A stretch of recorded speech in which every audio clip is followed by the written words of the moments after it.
Hey, Game Cave. Hey, yeah, it's Game Cave, our video game analysis, conversational talk thingy. We say lunch. Yeah. You want to know who also is going to be eating pretty good lunch soon? Snorlax. And Microsoft. Microsoft's eating lunch now?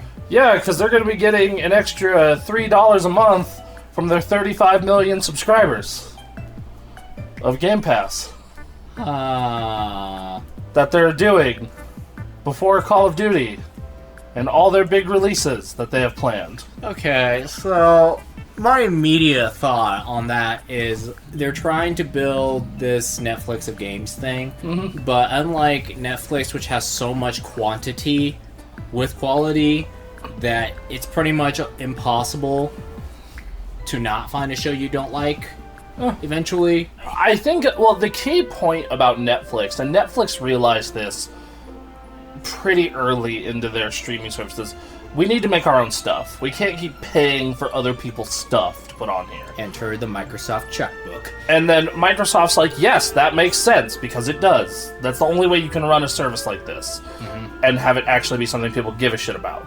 You can't just do what Peacock did and buy The Office and lean on The Office. The Office. I like The Office. I've been watching it with my girlfriend. Great show. I don't think you could build a whole fucking streaming platform around The Office. But boy howdy, they're trying. Well, isn't that what it feels a bit like what Microsoft's doing, where they're building... I mean, yeah, they've got more games, but the whole thing last year is Starfield and some Forza. Yeah, and then but Starfield, right? Yeah, and then this year it's COD. And, yeah, Indiana Jones and Avowed are there, but COD. The thing is like, I think back to the last year where they, like, were rated, like, Publisher of the Year, which was, like, 2021, where you got Gears Tactics, and you got Age of Empires, and you got Halo, and you got Psychonauts, and you got Forza. You had just this really amazing year, and you're like... and a bunch of really good updates for Sea of Thieves, and then, like, you're like, okay, if every year, or most years are this, Xbox is gonna be rolling. And 2022, they put out 2 games. And they were both not indie, because they're both by AAA studios, but they were small. They were great games. If you want great writing in video games, As Dusk Falls and Pentiment. They're both great. But they're both $15, $20 downloadable titles. And then, they had, I think that was... And then last year, Redfall happened. And, like, Hi-Fi Rush was a big win, but then immediately gets nuked by Redfall. Starfield sold well, but it's not particularly all that interesting. And then Forza is, like, the definition of mid. So it's just, like, I found reasons to be subbed because I dig, like... You game a lot. I game a lot, and I want to try stuff. And there is indeed that little value proposition that, yes, you don't own the game, but if you can go through a lot of games, or go through even more than 1 or 2 games a month, yeah, you don't own the game, but for soon to be, what, $20? It's $20, it'll be $20 a month. Yeah, and maybe not so bad. Well, especially if you are an Xbox console owner, it's like, okay, I need Game Pass for online anyway, I might as well get this tier. But, like, I just feel like this is such a bad move with just COD not even out yet. I realize that you want to capitalize on the people signing up to Game Pass for COD, but I'm also just like, then do it next year. This is your first year. You need to get people in the door. To get people in the door, you need new, exciting stuff fairly often, and they've just failed at that. Here's the thing. I think quarterly is enough to keep your sub up, because no one wants to, go People are fucking lazy. Yeah. No one wants to, I played Path of the Goddess. I want to play Avowed in September. Fuck it, I'll just pay for August anyway. Okay. And find something on there. And I think another way that Game Pass is very beneficial is, I remember being a broke high schooler. Yes. And a broke preteen and child. and all my friends are playing all these games that I'm having trouble getting because I only get one game every 3 months, for example. Yes, or like if I want to buy a game, I have to go around and hit up people to mow their lawn.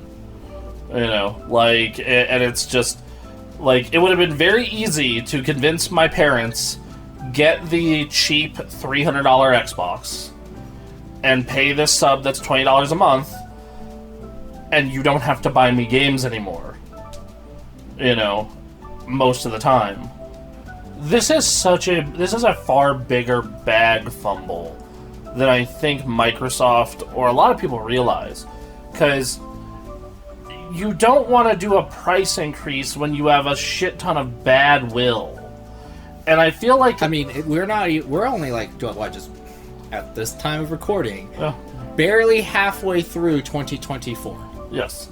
And so what's already happened this year? People got laid off. Tango Gameworks and a couple other studios were taken out. Yep. And then they had some videos or interviews that That were embarrassing. that were pretty embarrassing. Insert clip of Sarah Bond here. Did really well on Game Pass and in terms of engagement and won a ton of awards. Shouldn't succeeding in that way ensure the future of a studio?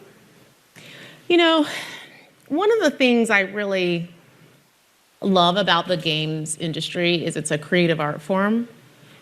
And it means that the situation and what success is for each game and studio is also really unique. Like, there's no one size fits all to it for us. We watched that showcase, and all of us said, well, if I judge this in a vacuum, it's an A or a B.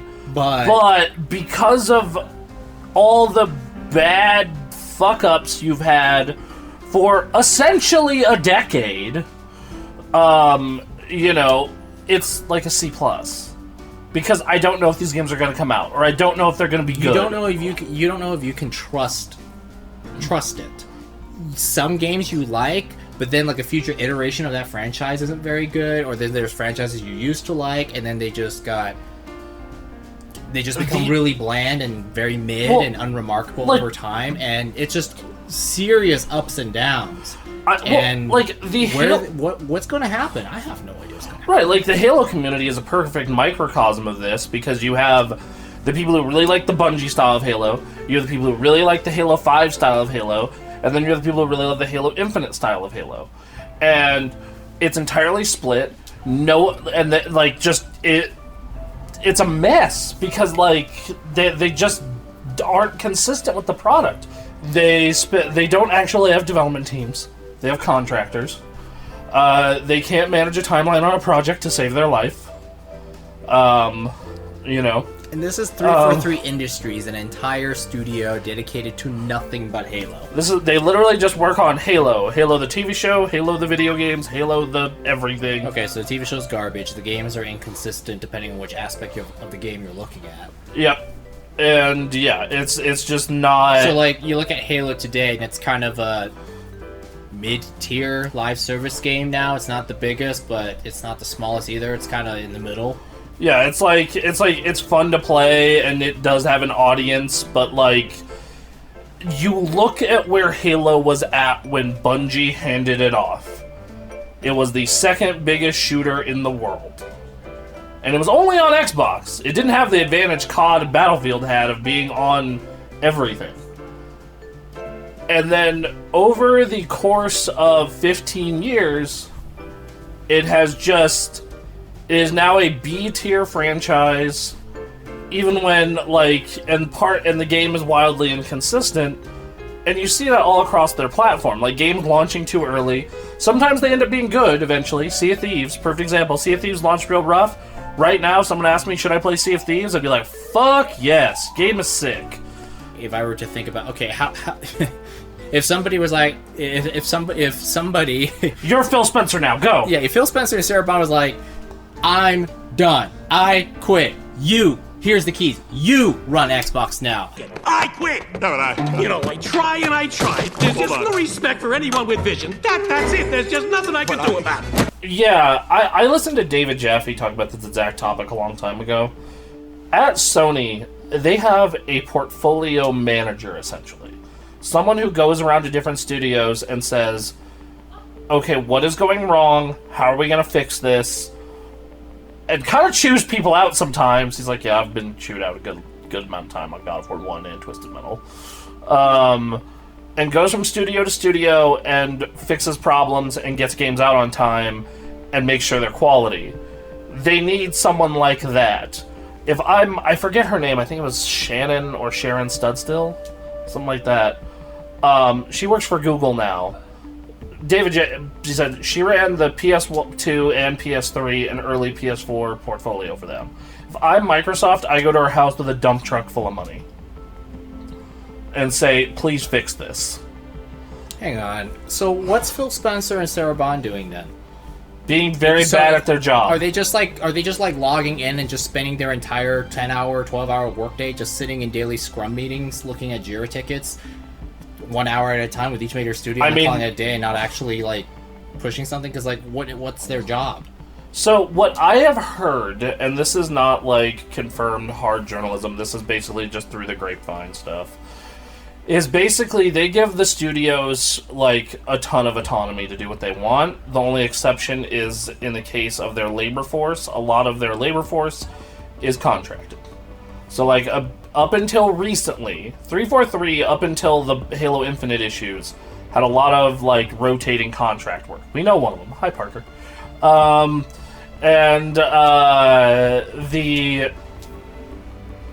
Now, for whatever the next Halo project they're working on is they aren't doing that anymore. They're finally like, fine, we will pay to have a full-time team instead of a constant churn. So, like, that's my first issue, is I go and I get a portfolio manager, find a really good one, preferably poach one from Sony or Nintendo, because they know what they're doing. Yes. Then I go and I be like, okay, I realize it is far more affordable, doesn't matter, this is a different business, I am sorry, CEO and CFO of Microsoft, we need consistent development teams. You wanna know why Capcom and Nintendo and Namco have very consistent game quality? They just keep the same people around? They keep the same people forever. Get all that sorted and set up a release cadence. Nintendo and Sony are great at this. You look at PlayStation, like, in 2022. Okay, Q1 we got Gran Turismo and Horizon. Q2 we have a couple indie games. Q3 we got God of War. Also, we don't hate Xbox. This is a literal Xbox blanket this man is on. It's just it's just frustrating. It's like, as Xbox fans who have been there forever, it is just beyond frustrating. Just like, and even when they like, they have some great initiatives. I think the backwards compatibility thing is cool. I think their interface is great. Their accessibility programs are phenomenal. They're the best in class. Yeah. It's just that it's like there's just so much bullshit. Like Halo. It really, like, Halo Infinite is the exception. Halo Infinite just had a rough spot of, like, not having enough shit in it. But, like, Halo 4 and 5 are good video games that do not feel like Halo games. At all. I'm a Halo fan. There's literally the Halo 3 Legendary Edition Master Chief helmet right there. And in the office, there's the Halo Reach statue. I love Halo. Okay, let's say you played Crash Bandicoot on the PS1. The series, and you liked it. Yeah. The next game that studio made under Sony was the Jak and Daxter trilogy. Also fantastic, and you liked it. So you have full confidence that you're going to like this Uncharted thing. And you know what? You probably did. Like, and that's the thing, is like, I don't care if 343 makes another Halo at this point. I just want the games to be good. And Halo Infinite at least is a good game, but it took it 2 years after release to get there. And that's another problem in itself. Released a goddamn finished product. Here's a little thing that goes back to our first Game Camp episode.